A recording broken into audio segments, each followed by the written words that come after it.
Hey y'all, it's Christy from Teadoddles, and it's finally time for another Saturday stitch. And the 8th part, I believe, of our mystery crochet along scarf. Now, I will talk about in an upcoming, this coming Friday in a Teadoddles talk about why I have missed this so many times again. But this week I plan on catching up to the point so that we can continue on with our Saturday stitch. So you will see sections of this coming along Sunday through Thursday, I think it is, or something like that. So we're caught up, and then we can continue on with the once a week. But that is the plan for now. So you may get 2 videos a day for some days. Just be aware of that. All right. So today's stitch is the boxed puff stitch, and that is what we got right here.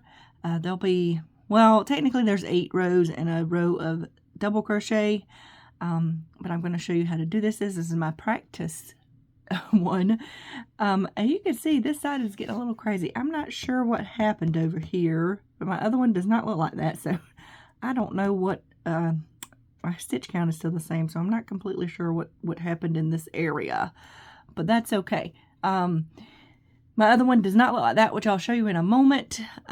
Just remember, I am using the Red Heart Roll With It Sparkle for this. I'm using a whole cake of it to make a whole scarf, and eventually we will edge the scarf. So let's move along to how to do this stitch. As you can see on this one, I don't have so much pulled in area as I did on the other one. I'm not completely sure what happened there, but sometimes when I'm practicing I have to pull things in and out, so that's usually what happens. All right, now let's start this stitch. So to begin this row, we're going to chain 2, 1, 2. I'm going to turn, and I'm going to double crochet. This chain 2 counts as a double crochet. I'm going to double crochet in the next stitch, and then this stitch will be stitches joined together. Let me move into the camera so y'all can actually see me. So we're going to do a double crochet, chain 2, 1, 2. Then we're going to do a puff stitch. So this puff stitch is yarn over, insert into the same stitch as your double crochet, pull up.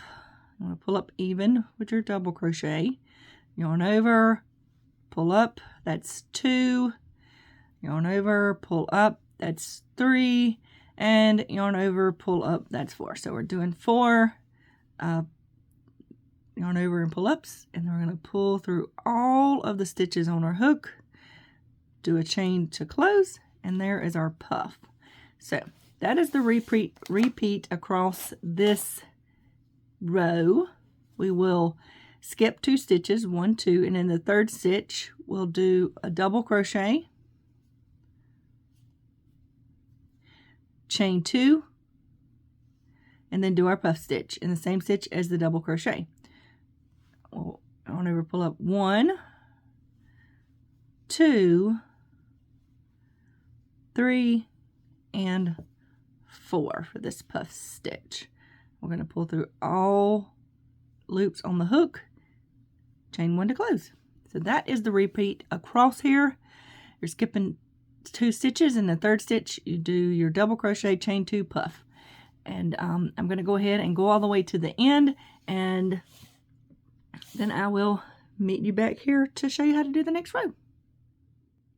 Okay, I made it all the way to the end of this first row, and you'll have 3 stitches left. So you skip 2 stitches, and then you just double crochet in that last stitch, and that will complete the row. And in this row we make the puff stitch, and we make part of the box, and I'll show you how we make the other part of the box in the next row. All right, so next row we chain 1, we're going to turn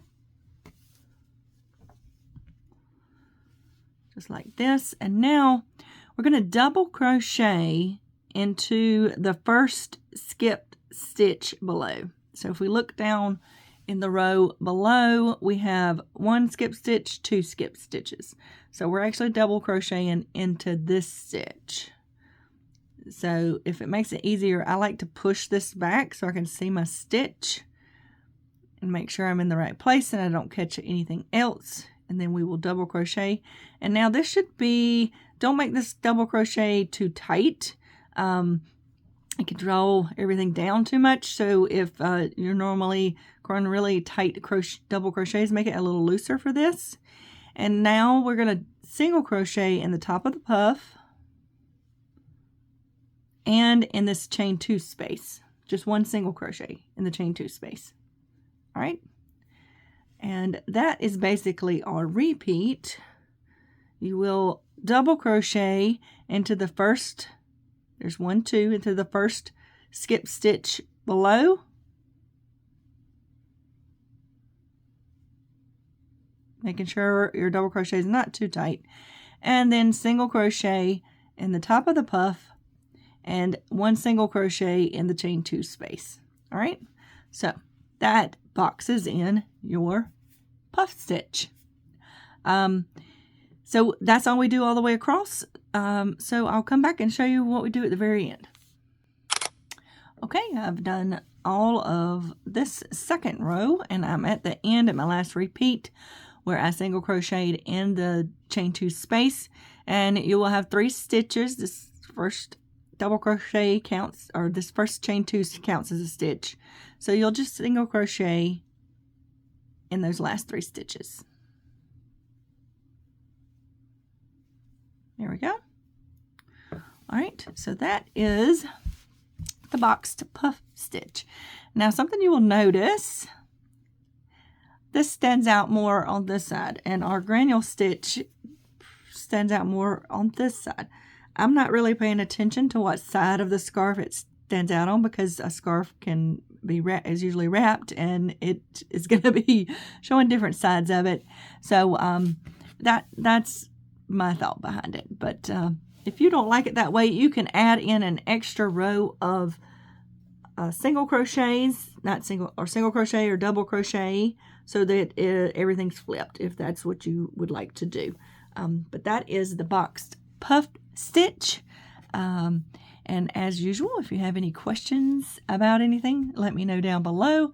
And if you have a stitch you'd really like to see in upcoming videos, let me know that as well. And as always, remember to have a life lived creatively, and I will see y'all in the next video. Bye!